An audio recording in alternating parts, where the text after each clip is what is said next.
I'm watching this movie, and I'm like, where did the comfort level finally come in for you guys? Because this is a lot of naked. It's a whole lot of naked. Yeah. That part never was embarrassing to either of us, I don't think. I think the first thing that we did was create like a climate of respect and an idea that we were in it together. Because I was really naked, as much as I could possibly be without passing the realms of good taste. So nobody felt, I think, exploited. It didn't feel like an exploitative environment. It was two people going after comedy as hard as they could.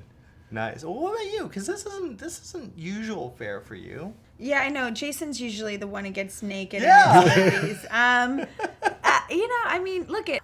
I feel like my butt's been seen. Everybody knows what my butt looks like. I'm a girl. I go to photo shoots and I'm half naked half the time. You know what I mean? It's not like I wear bikinis. I grew up in California.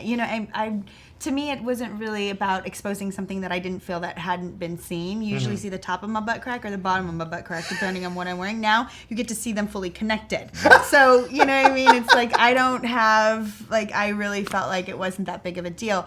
But what we're suggesting happens, and we don't really ever show it really happening. We never see either one of us full frontal.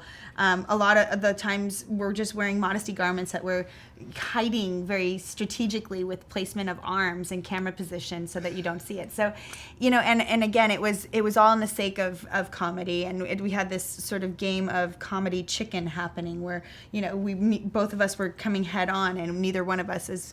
Jason points out we're both fairly competitive when it comes to that we just wanted to meet each other head on it. So now I gotta say I had nightmares when I first discovered my father's Joy of Sex book. Really? Yes. When that was came it just up, because you felt like you knew that your dad was using it? No, you guys hit it on the head. The fur. Yeah. Oh my God. Right. Yeah, that's horrifying. Yeah, and like when I look at that, it doesn't even seem like it's an issue of maintenance. It seems to me like it's evolution has taken place since the making of that book. Yeah.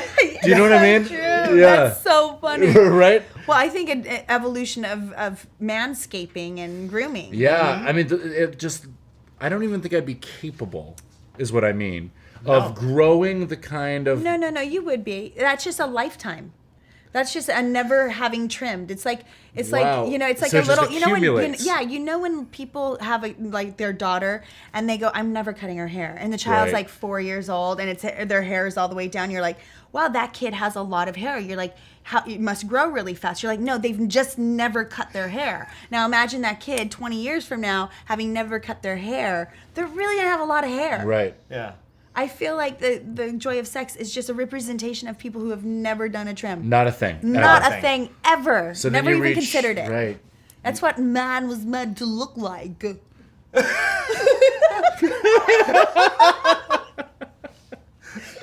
Yeah. Don't gotcha.